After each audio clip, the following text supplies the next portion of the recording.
हाँ मैं जिद्दी हूँ। हाँ मैं जिद्दी हूँ। मैंने अपनी एक किताब लिखी छोड़ो आसमां। मैं उन दिनों वो लिख रही थी, 2 साल की बात है। मैं वॉक करके आई तो मैं इस शब्द से, हाँ मैं जिद्दी हूँ, तुम जिद्दी हो, तुम जिद्दी हो, घर में भी कॉलेज में भी मुझे यह सुनने को मिलता था। मैं बहुत फेडअप हो चुकी थी। तो मैंने उन्हें शब्दों में पिरोया। पहले बैठ के सोचा मैंने कब कब जिद करी। एकदम से सारी मेरी पिक्चर रिकॉल होती चली गई। तो बहुत बड़ी बड़ी, हाँ मैंने बहुत बड़ी बड़ी अपनी जिद की। और जिद जिद से मैंने क्या अंजाम पाया, उनको मैंने कविता के रूप में लिखा। वही आपको सुनाने जा रही हूँ। बात आपसे रेजोनेट हो तो कमेंट में लिख के जरूर बताना। मैं डॉक्टर रेणु अग्रवाल खुशी की पाठशाला में आपका बहुत बहुत स्वागत करती हूँ। बचपन से मुझे जिद्दी कहा जाता है। बचपन से मुझे जिद्दी कहा जाता है। ठाना जो अपनी पढ़ाई को, ठाना जो अपनी पढ़ाई को, दिया उसे अंजाम। हाँ मैं जिद्दी हूँ। हाँ मैं जिद्दी हूँ। युवा अवस्था में, युवा अवस्था में मुझे फिर से जिद्दी कहा गया। युवा अवस्था में मुझे फिर से जिद्दी कहा गया। ठाना जो अपने पापा के स्वास्थ्य को, ठाना जो अपने पापा के स्वास्थ्य को, पाया उनका दोबारा जीवन है, पाया उनका दोबारा जीवन है। हाँ मैं जिद्दी हूँ। हाँ मैं जिद्दी हूँ। शादी के बाद मुझे फिर से जिद्दी कहा गया। शादी के बाद मुझे फिर से जिद्दी कहा गया।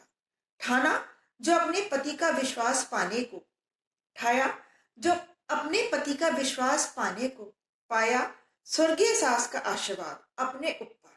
हाँ मैं जिद्दी हूँ। हाँ मैं जिद्दी हूँ।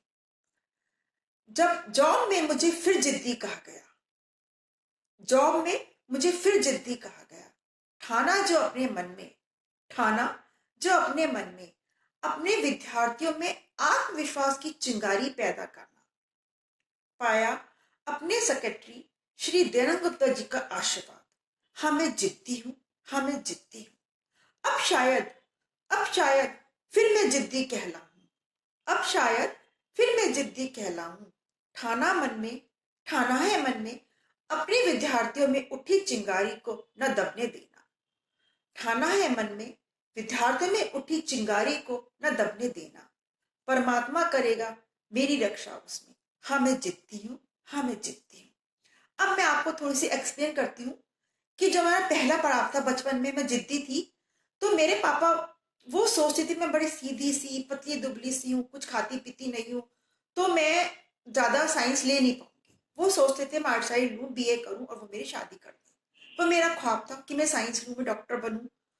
तो मैं वो डॉक्टर तो ना बन पाई, एमबीबीएस तो नहीं कर पाई, लेकिन एक डॉक्टर तो बनी गई हूँ। और एमबीए भी करा, केमिस्ट्री से एमएससी करी। और अपनी जो मैं चाहती थी, आज वहां डिग्री कॉलेज में जॉब कर रही हूँ। तो वो मेरी जिद का ही था। बाद में एंड में पापा ने मेरा साथ दिया, लेकिन शुरू में उनको लगता था कि मैं बहुत पतली दुबली सी हूँ, खाती पीती नहीं हूँ, शायद मैं नहीं कर पाऊंगी। दूसरा पड़ाव, मेरे पापा बहुत सीरियस बीमार हो गए थे। मैंने कभी पूजा नहीं की थी। फर्स्ट टाइम जब मैंने पूजा करनी शुरू करी, पूजा करी नहीं थी, एडमिट थे मेरे फादर। तो मैं मंदिर जा रही थी, तो मेरी सिस्टर मेरे से बोली कि तुम मंदिर मत जाओ, यहीं बैठ जाओ, पापा बहुत ज्यादा, पापा की कुछ पता नहीं है, वो तुम्हारा ही नाम ले रहे हैं। क्योंकि सब फादर्स को अपने बेटियों से कुछ होता भी ज्यादा ही लगा, उनके मुंह पे मेरा ही नाम था। तो मैं वहीं अस्पताल में उससे पूछ के सेफ के पीछे बैठ गई और भगवान का नाम मैंने 72 घंटे लिया। और मैं नहीं जानती, मैंने पहली बार पूजा की, पहली बार भगवान का नाम लिया और भगवान ने मुझे ऐसा आशीर्वाद दिया। उसके बाद से तो मेरा भगवान में बहुत ही विश्वास बन गया। और उस समय मेरे मुंह से, पता नहीं मैं क्यों, नहीं जानती क्यों, केवल मेरे मुंह से निकला था, भगवान मेरे पापा को केवल 1.25 साल की उम्र दे दो, केवल 1.25 साल की जिंदगी दे दो बस। तो इस घटना के 1.25 साल बाद ही मेरे पापा एक्सपायर हो गए थे। बात दिसंबर की थी, मार्च की थी, और मई में पापा एक्सपायर हो गए। हालांकि 23 साल उनको एक्सपायर हो चुके हैं, लेकिन मैं ये बात कभी नहीं भूलती कि सब कुछ नैया भगवान पे छोड़ दो। हम, अभी मैं एक व्हाट्सएप पे कविता पढ़ रही थी कि एक बच्चा लेने गया किसी दुकानदार के पास। तो दुकानदार के पास रोज आता था। दुकानदार ने कहा लो बेटा कुछ वो ले लो, टॉफी। उसने कहा नहीं मैं नहीं लेता, मैं खाता नहीं हूँ। उसने नहीं ली। बहुत बार दुकानदार ने कहा, तो दुकानदार ने उसे मुट्ठा भर के दे दी। तो उसकी मम्मी ने बाद में पूछा कि तुमने क्यों नहीं ली। तो बोला मम्मी मेरे हाथ तो इतने छोटे छोटे थे, मैं अगर निकालता तो 2 ही निकलती, और अगर उन्होंने अपनी उनका बड़ी मुट्ठी थी, ज्यादा आ गई। तो वही बात है, शायद मैंने व्हाट्सएप पे पढ़ा था, मुझे ध्यान नहीं मैंने कहाँ पढ़ा था। तो यही बात है कि अगर आप उस पर छोड़ दोगे तो वो आपको बेहतर देगा। तो मैंने भी उन दिनों नैया अपनी भगवान पे छोड़ दी थी। मैंने कहा भगवान मुझे मेरे पापा के पास 1.25 साल की जिंदगी दे दो। तो उन्हें वो मिली। मैं वहीं बैठी रही, अस्पताल में उठी नहीं तब तक कि डॉक्टर ने ये नहीं कह दिया कि डॉक्टर आपके पापा सेफ हैं। तीसरा पड़ाव मेरी शादी के बाद था। तो बहुत ज्यादा एक सभी स्ट्रगल करते हैं, मैंने कुछ अजीब स्ट्रगल नहीं किया। शादी के बाद एक नए माहौल में आते हैं, सभी का स्ट्रगल होता है। तो आज मुझे बहुत खुशी होती है जब आज मेरी सास मेरे साथ है। वो ना होते हुए मेरे साथ हैं तो मेरी हिम्मत बढ़ती है। और प्रभु और बुजुर्गों का आशीर्वाद ही हमारे साथ है, इससे अच्छी और क्या बात हो सकती है। चौथा पड़ाव, जब मैं कॉलेज गई तो मुझे कॉलेज में मेरी सब मुझे बड़े जिद्दी जिद्दी से, मैं नहीं जानती मुझे क्यों जिद्दी कहते थे, क्योंकि मैं बात बहुत मानती भी हूँ पर नहीं जानती। पर हाँ, जो मुझे लगता है कि जो मैं इनर वॉइस मेरी बोलती है वो मैं जरूर करती हूँ। और जो भगवान मुझे इंडिकेशन दे देता है तो वो फिर तो मैं एक तरफ हूँ, सब एक तरफ है, उसके लिए मैं हूँ। अगर मेरा भगवान रास्ता खोलता है, भगवान ने मुझे एक इंडिकेशन दे देता है।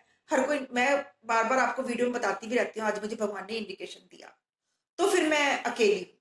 फिर मैं सोचती हूँ भगवान ने मुझे रथ पथ दिखाया तो मुझे इस पर चलना ही चलना।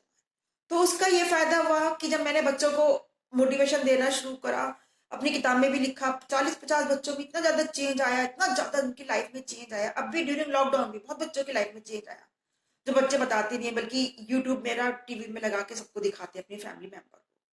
तो मेरा ये बचपन का पैशन था कि मैं शायद किसी के लिए कुछ कर पाऊं। तो भगवान ने मुझे शायद खुद ही इस काम के लिए चुना। लास्ट बना कि जो मैंने ये अपने मन से पैशन लिया, जो बच्चों में उठी चिंगारी है, जो बच्चों में आत्मविश्वास आ तो गया, उसे बनाए रखना है, ये मेरी जिम्मेदारी है, मैंने अपनी जिम्मेदारी ली है ये। तो इसमें मेरे को परमात्मा मेरी रक्षा करेगा, ऐसा मेरा भगवान से प्रार्थना है कि भगवान मेरी इस लक्ष्य में मेरी मदद करे। और इसी को मैंने शब्दों में पिरोया। तो आपको ये मेरी कविता कैसी लगी?